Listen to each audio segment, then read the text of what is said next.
They really need to throw down Midnight Pulse right in the middle here. And people is going to be teleporting in. But tower extremely low HP. Let's see if they're going to focus on Advisors here. Blink Dagger's in, but there's no ultimate. Pops this BKB just to scare people at this point. No ultimate. They know that. So, oh my god. Don't give me a lag at this point.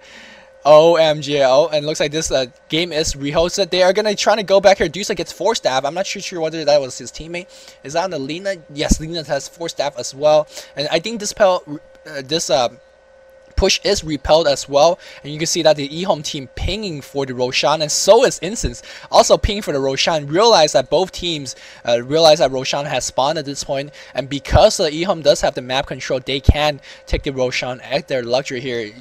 Tinker doing a good job pushing all the side lanes to make sure that forcing the Sentinel team to defend so they could get the Roshan fairly easily. But I think Nirvana.cn know what's up as well, and they will try their best to rush to the Roshan area. And we'll see how it plays out. Again, Tinker is going to have the advantage here. Can BOT to the mid lane, to the top lane, and bottom lane, and just force the enemy team to go back. But so far, we don't see the Dusa in position to do so, so they're going to wait it off in just a little bit here. Dusa is sitting at 400 creep kill in 40 minutes. So it looks like he is not going to break the ZSM record, but regardless, very, very good farming coming from Nirvana burning. No, EHome burning, excuse me. And he, again, sitting at 6,000 gold. He's actually could pick up an item or two now, because generally you want to have enough gold to buy an item and still have enough gold for that buyback. So she is sitting at this point. Why did I say that twice? I have no idea. Sorry, what? If she buy a Satanic, she's gonna have like 400. So I don't know. She could buy it like straight away, but I mean, at the very least, you could buy the lifesteal, right? You could buy the that's only 2,000. Or just he's gonna or get the Reaver. He's sitting at what? He just got another tower, so he's at what, 7k at this point. He's probably going for that over 9,000 gold build. He picks up a gem on the ground. That's cool. So he's probably gonna be at like 8k. At this point, yeah, you can see that the creep wave is just being so pushed. And actually, Nirvana is doing a great trick here, using his hero to farm somewhere in the map, but using his Radiant Silver to to creep as well. And my game is lagging, and this lag is going for a long time. Trace, are you okay? And I'm back, and this is the replay reloaded. I actually dropped from the Walk TV stream, so I was unable to finish the live cast commentary, and so unfortunately we lost Trace. This commentary is continued like maybe 5 days afterwards. I've been actually sick. I'm not sure if you guys could tell. I've been actually sick since that night where I casted those games, and actually I think my voice is still a bit weird. But I actually watched my old commentary. I watched the commentary of the cast from what I have so far. So I'm a little bit caught up with this game. Hopefully the transition won't be a little bit rusty and whatnot. But we are having this back and forth Roshan attempt here. Both teams are a little bit too scared to go in and take the Roshan here. Again, this kind of movement will favor the Tinker, because he is going to be globaling around like crazy. And he is gonna get blinked on by DGC. Unfortunately for DGC, unable to grab the kill, and looks like there is gonna be a pushing attempt on this tower at the south lane here. Syllabear is casting it, and I'm not too sure what I talked about it earlier, but I think Syllabear is moving all his items off his bear but onto his hero, because that Dusa is just focusing on Spirit Bear, and more importantly because she is stone gazing that bear every time they see, so the rabbit buff is going to be off. And the Syllabear, a Spirit Bear that can't really attack really quickly is not too big of an asset. And the fact that the Spirit Bear will get focused out extremely quickly, that means you are going to lose the Radiance in fight.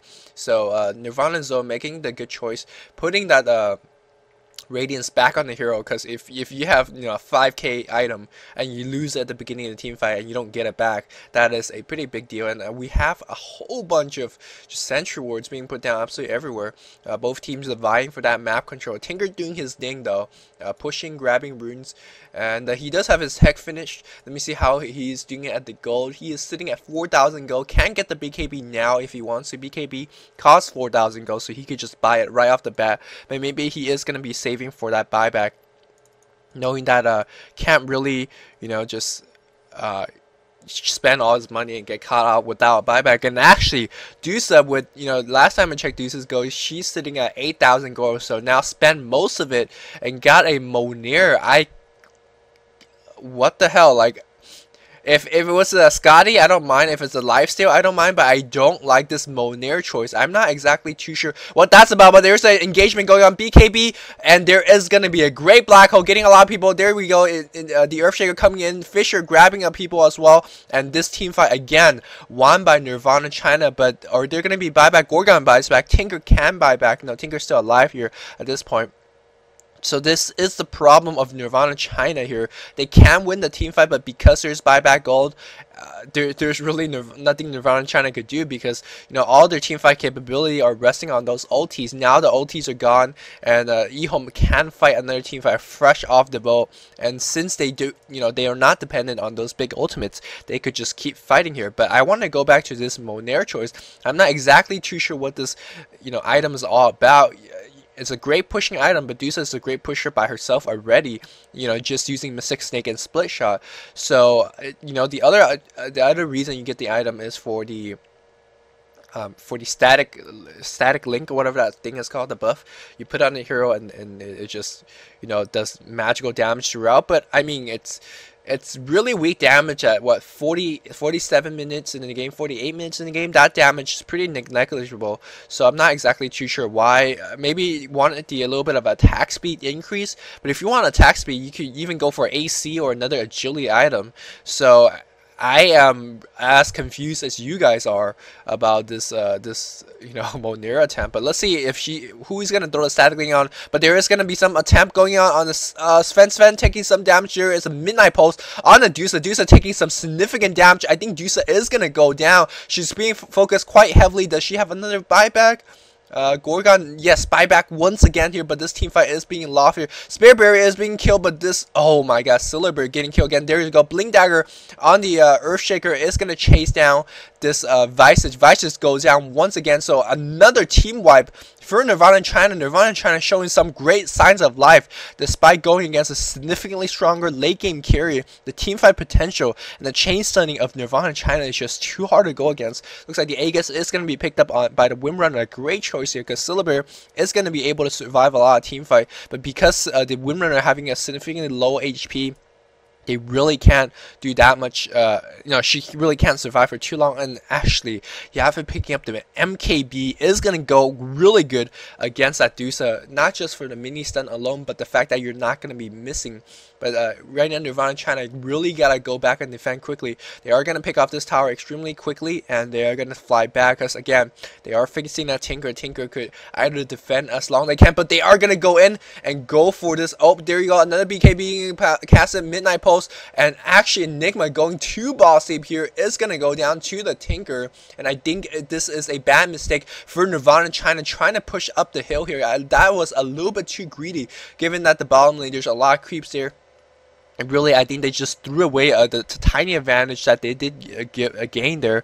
But I think they also realized that they are playing against the clock when you're trying to play against the Dusa. That Dusa is just going to get stronger and stronger no matter how many times you force her to buy back.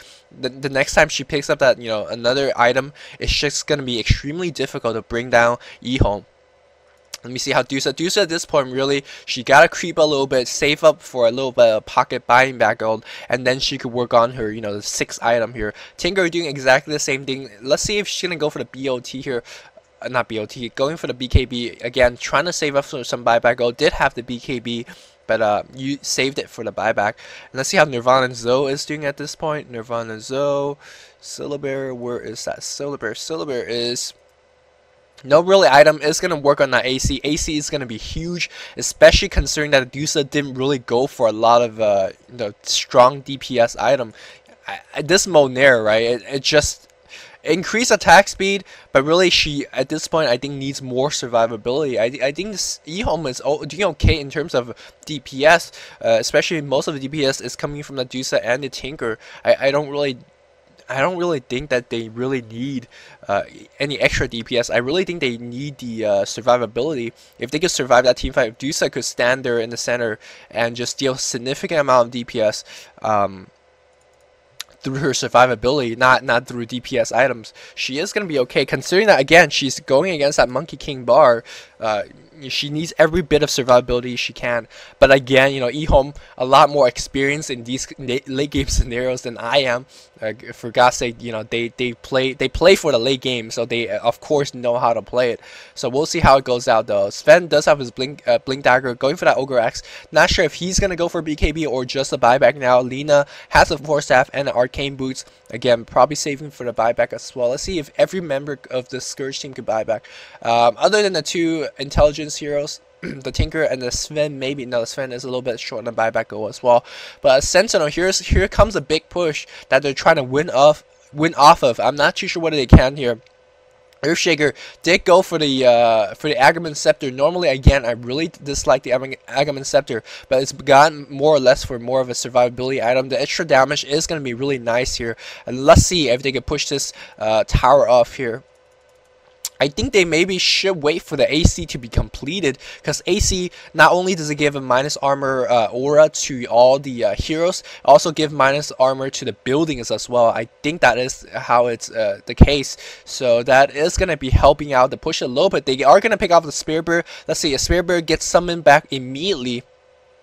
And there is pipe on the Spirit Bear as well, or it's Silver. Let's see if they can pop the pipe and go for the push here. Mid lane creeps is breathing down on the Nirvana.cn towers. Again, Dusa sitting in the front. She does have buyback go at this point. Yes, she does 3k go, so that's one buyback. If she grabs a couple of kills in this team fight and a couple more creep kills, she could get 2 buyback goals.